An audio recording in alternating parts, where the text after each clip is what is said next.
guys, ito nga pala mga hinanda na tanong ng kaibigan ko at siya si Maki. Pakita ka boy sa camera. Joke lang. Unang katanungan niya, number 1. Mga lugar na ayaw mong puntahan? Siyempre sa Baguio at doon namatay ang nanay ko. Question number 2. Ano ang unang tinitingnan mo sa taong first time mong na-meet? Siyempre ugali. Yun lang tinitingnan ko. Question number 3.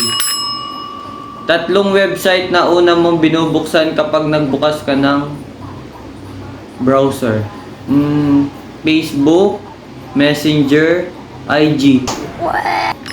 Tall or short? Siyempre tall. Siyempre matangkad ako, basketball player. Question number ano na? Number 5. Mga bagay na kinaiinggitan mo sa ibang tao. Siyempre size ng katawan nila. Yun lang naman. Question number 6. Brand ng damit na lagi mong binibili. H&M, syempre naman. Baka naman, H&M. Question number 7. Mga bagay na kinainisan mo sa sarili mo na hindi mo maalis-alis. Katigasan ng ulo ko guys. Hindi ako naniniwala minsan. Question number 8. Naniniwala ka ba sa multo? Wala. Hindi ako naniniwala dyan. Question number 10. Ano ang mga bagay na hindi mo tinitipid?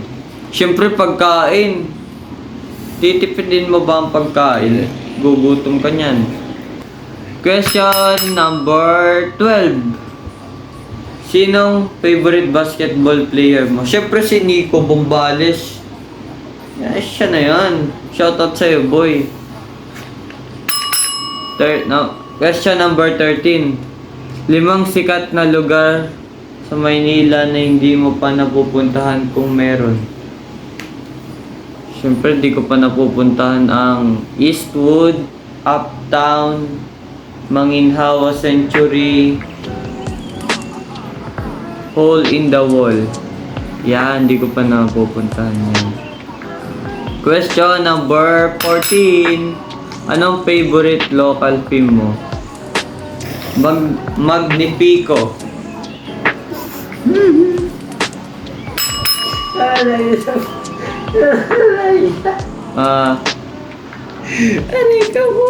Question number 15.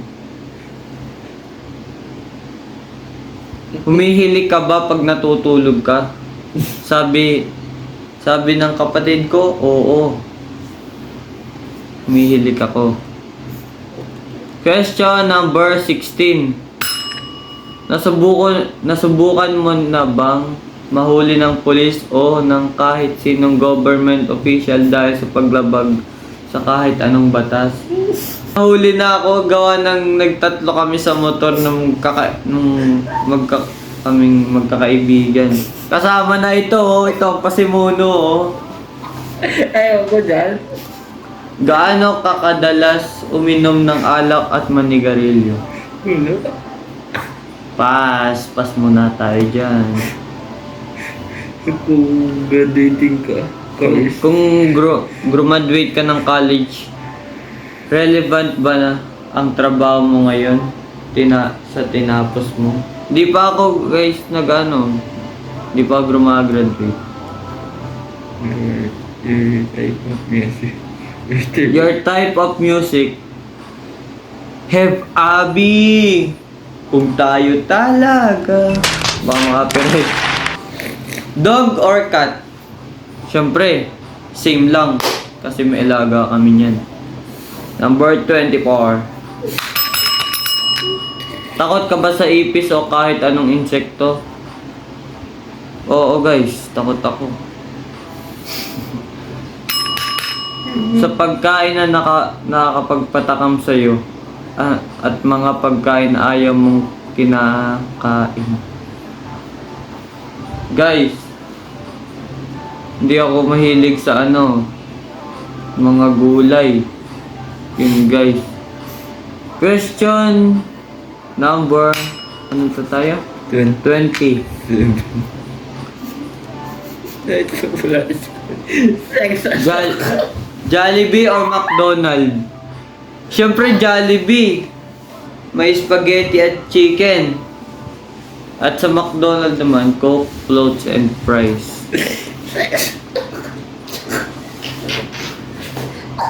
Kailan ang huling beses na nagpunta ka ng Starbucks? Tagal na, mga 5 years. Yun guys. Bagay na meron sa loob ng bag mo na tingin mo wala sa bag ng ibang tao. Bullpen. Wala naman guys. Kasi student pa lang ako eh. May tropa ka ba ng member sa LGBT? Wala. LGBT ka ba tol? Wala. Hindi galaw. Hindi. Wala akong tropang ganon. Hindi ako magtotropa nun. Kailan ang huling beses na nagsimba at nagdasal ka? Nung linggo guys. Linggo guys, nagsisimba ako. Memorize mo ba ang multiplication table? Oo. 2, 4, 6, 8, 10, 12, 14, 16, 18, 20. Yun. Nakasakay ka na ba sa rail push trolley? Hindi pa guys. Ako nakakasakay dun. With or without. Next question. Last question na pala yun guys. Thank you guys sa watch ng video ko and God bless sa inyo. Mabuhay. Huwag kalimutan i-subscribe and like itong channel ko. And kung ang susunod natin vlog is mukbang challenge, i-comment nyo guys sa baba. Okay guys, see you on my next vlog.